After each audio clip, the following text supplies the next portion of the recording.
Buongiorno cari amici e benvenuti anche oggi nella live splash del vostro Marietto Veneziano. Oggi parleremo ancora di una problematica importante che riguarda sempre la sfera dei figli che chiaramente, eh,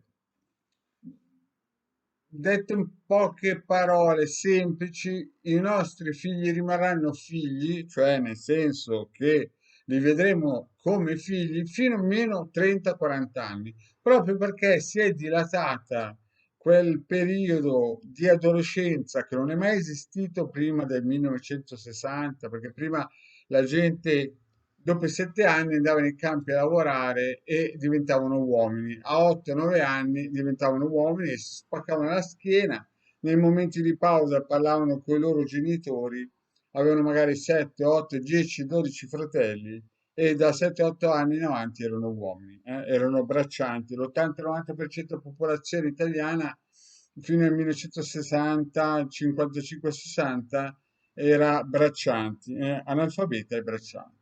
Oggigiorno si è dilatata questa, come si dice, questa forchetta e ha preso uno spazio, un'era nuova che si chiama adolescenza. Questa adolescenza, ah, alcuni li chiamano anche bimbo minchia, però non è, secondo me, corretta la definizione bimbo minchia, ma diciamo che è un'età che è stata costruita nuova, non è mai esistita negli ultimi 6.000 anni, in cui il ragazzo da bambino diventa consumatore e nello stesso tempo anche studente. Che cosa vuol dire questo? Vuol dire che per le industrie, che danno da lavorare persone, questa fascia di età non è più una fascia di età in cui il ragazzo da bambino diventa operaio, ma da ragazzo diventa consumatore e studente per poi costruire la nuova società. Io sono del 60-64 e quindi i miei bimbo minchia della mia età o adolescenti, chiamateli poi come volete, arrivavano fino a 18 anni.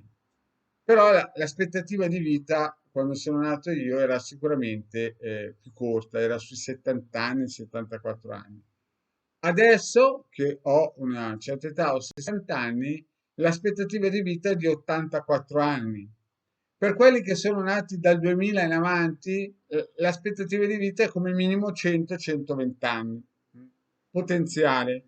E quindi hanno questo spazio di adolescenza, o chiamatelo anche bimbo minchia, chiamatelo come volete, però questo spazio dilatato nel tempo. Quindi che cosa vuol dire? Vuol dire che molto probabilmente per questioni economiche, per questioni di vario genere, i nostri figli, se prima restavano a casa fino a 18-20 anni, 24 perché andavano all'università, c'è un grandissimo spazio in cui potrebbero restare a casa tranquillamente fino a 40 anni. Questo non è sbagliato, solamente che è cambiato il tessuto sociale e economico. Chiaramente ci sarà una contrazione, come spiegato, fino al 2029 per via di questa guerra economica che poi si trasformerà in terza guerra mondiale.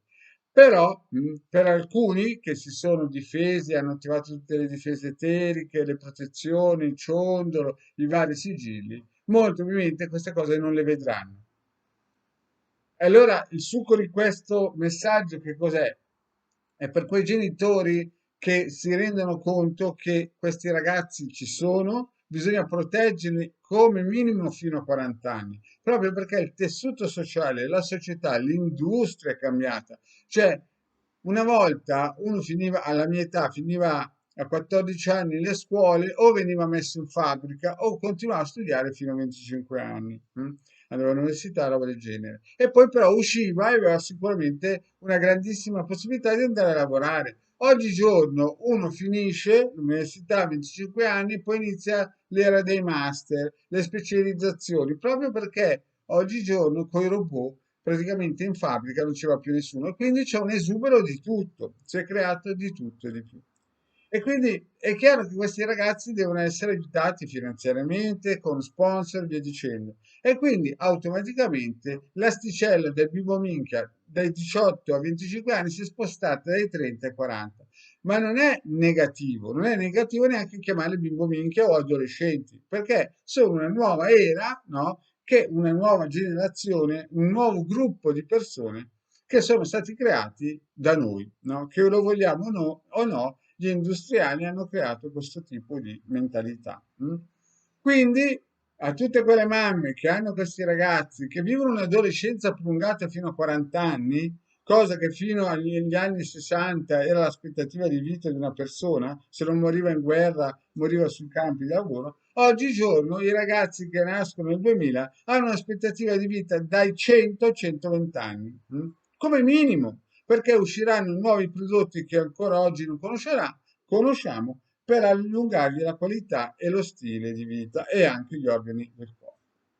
Quindi, cosa bisogna fare? Beh, come ho sempre spiegato il Degare Maledetto Veneziano, attivare i vari circuiti per limitare i campi negativi, perché questi ragazzi, stando a casa, sono anche più influenzabili dai social.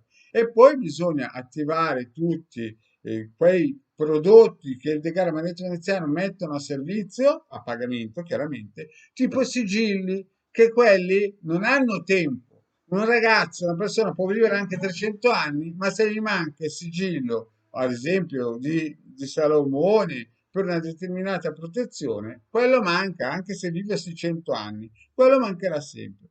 Questo è il messaggio di questa mattina. Quindi, per chi ha a casa i ragazzi ancora che dormono sul sofà a 40 anni, questo non è che uno si deve colpevolizzare, deve sapere che il tessuto sociale non è sicuramente come quando lui è nato e non è un errore chiamarli bimbo minchia per il semplice fatto che i nostri genitori chiaramente stavano morendo nei campi a 40 anni. E visto dall'ottica di un quarantenne di 30 anni fa, chiaramente questi qui sono dei fannulloni. Oggi in realtà sono una parte importante della nostra società. Grazie cari amici e alla prossima, ciao.